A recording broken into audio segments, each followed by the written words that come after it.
Okay, so the final piece to look at for Othello is the end, which makes sense, doesn't it? So chronologically, we've obviously tracked the beginning, where it's all set up with Othello's fatal flaw, or his error in judgment. And then we've looked at how Iago's manipulated that. Okay, so that's the second sort of thing we looked at. Then we looked at how he did that, bringing in those ideas of gender roles and, perhaps that idea that women do have a bit more power than usually perceived. But that's very much diminished towards the end when, obviously, they are very much victimized. So following where you've gone in terms of, how Iago's used Desdemona to, bring Othello down, so to speak, but basically cause his demise or his tragic fall, the final thing to really look at is the actual fall that occurs. And what's really important is to look at Othello's realization that he has been deceived this whole time. Very, very important, because it's that moment where as a human being he realizes his flaw and realizes the just terrible mistake he's made, that we get the whole tragedy come together. Okay, obviously through dramatic irony we've been able to see the whole time the fact that he's being deceived, but he couldn't see it. But here, when he comes to realize it, it basically just kills him. Well, he kills himself as a result. Okay, so you really get, you almost even start feeling sympathetic towards him to some extent, because he's just made this complete mistake, and obviously with irreversible ramifications, and he himself now needs to punish himself for that. So regardless of the terrible thing he's actually done, we do sort of have this experience of catharsis. Okay, which I put there as a definition, is a purification or purgation of emotions, especially pity and fear, through art or any extreme change in emotion that results in renewal and restoration.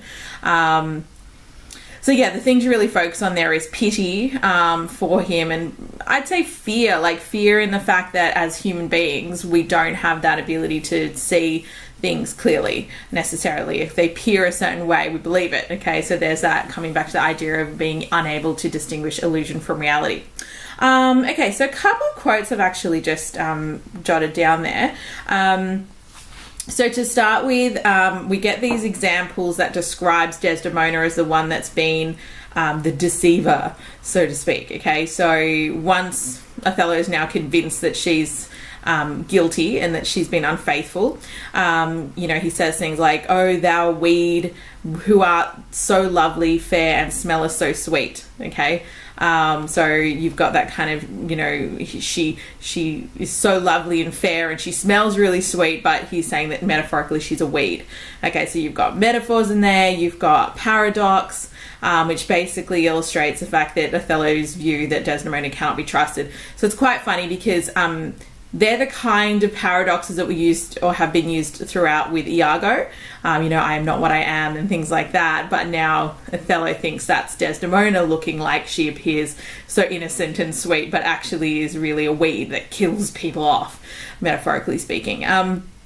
So obviously he's completely misguided about that, but that's what he starts thinking. So we can see his view that she's, deceived him.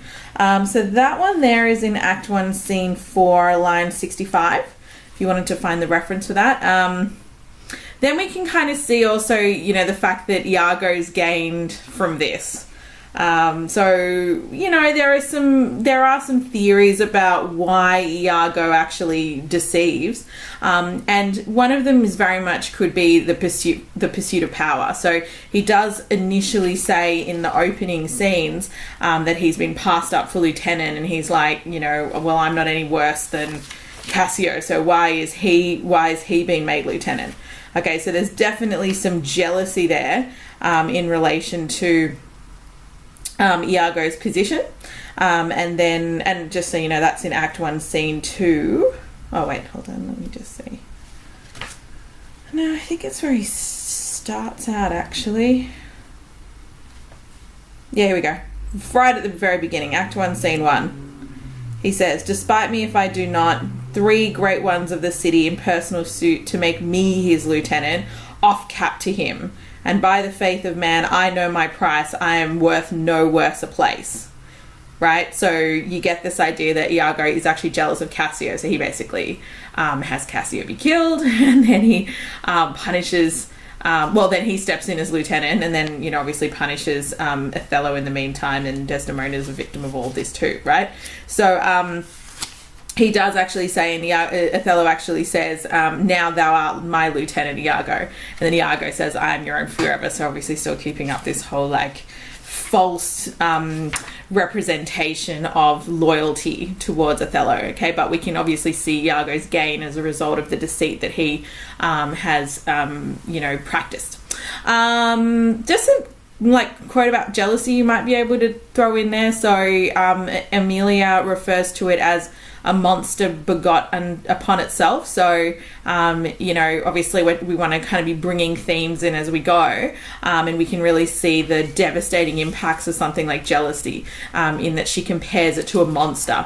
All right, so that's something else that you could refer to.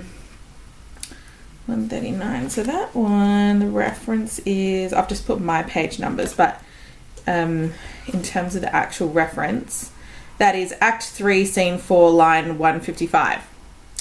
There's an interesting quote here about Emilia and how she sort of challenges the male dominance, and she really does do that, actually.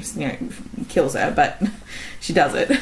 All right, so she says, "I do think it is their husbands' faults if wives do fall. Say that they slack their duties and pour out our treasures into foreign laps, or else break out in peevish jealousies," which we can see, Othello's done, "throwing restraint upon us, or say they strike us, or scant our former, having in despite. Why, we have galls, and though we have some grace, yet have we some revenge." And then she sort of actually illustrates she starts talking about how the women are equal to men. "Let husbands know that their wives have sense like them. They see, they smell, they have their palates, etc." So she's sort of illustrating that there's that kind of idea of equality there. But she certainly is definitely resentful of the treatment that women actually receive. So anyway, there's bits and pieces of, I don't know if you want to include that, but I just thought it was an interesting quote there. Okay, great. So then Othello does go on to commit the monstrous act of murdering Desdemona. That quote of monstrous is on reference 207. Act 5, Scene 2. Let me see.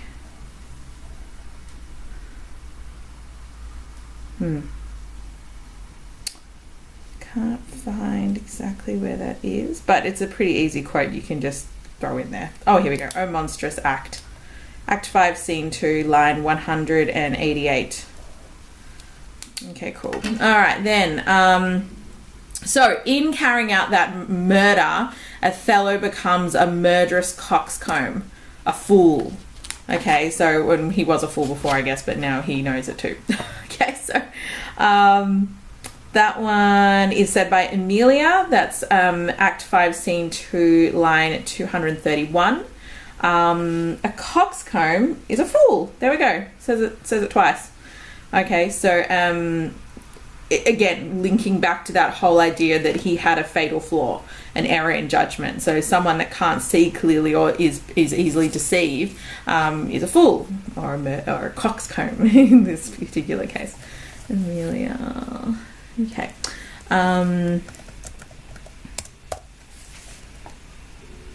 Okay, great. Where else here? Okay, cool. All right. So then Othello actually realizes what he's done, and he starts basically punishing himself. And that's where, I mean, we really obviously hate what he's done, but at the same time, like when he starts when he realizes it, it's a pretty emotive scene. Okay, so have a look there. I've given quite a big quote there, but obviously don't use all of that. So this is Act 5, Scene 2, line 275. "O cursed slave, whip me, ye devils, from the possession of this heavenly sight. blow me about in winds, roast me in sulphur, wash me in steep down gulfs of liquid fire. Oh, Desdemona, dead Desdemona, dead, oh, oh. Okay, so heaps of exclamations. You can see real heightened level of passion, hysteria, self-loathing, like he desires to be punished, like whip me, ye devils. So like that kind of violent, like whip. And even before that, he says, will hurl my soul from heaven, and fiends will snatch at it. So lots of references to kind of hell and devils, which is now where he thinks he belongs, you know. And similar kind of the hellish allusions. Blow me about him means roast me in sulphur, wash me in steep down gulfs of liquid fire. Very much like hellish imagery there, you know. And then that kind of wailing, oh, Desdemona, dead, dead, oh, oh, you know. So lots of hysterical ranting there, which really illustrates his remorse at what he's done and his punishment of himself at having, you know, been so, you know, so foolish and carried out and done what he's done. So it's kind of hard to want to punish someone yourself more when that's what they think of themselves, if that makes sense. So in any case, that's where the catharsis really emerges, where we start kind of pitying his inability to distinguish illusion from reality and, you know, the acts that he carried out as a result of that. Okay, cool. He describes himself as one whose hand, like a base Indian, threw a pearl away. So, you know, an ignorant person kind of not realizing the value of something that they actually have. Metaphorically, obviously, Desdemona is the pearl, so he's been the idiot that threw her away. You know, and then you have him with his own suicide. I took by the throat the circumcised dog and smote him thus. Okay, so he metaphorically compares himself to a circumcised dog, so completely emasculated. Like a dog is obviously a really insulting kind of dehumanized image, which just illustrates the fact that he's just absolutely hit rock bottom. You know, his fatal flaw has just ruined him, you know, so you can really see his tragic flaw, and the consequences of his actions really come to light and are just completely shocking for him, the audience, you know, and that's sort of how it all ends. Hence it's a tragedy. So I'm going to leave you with that.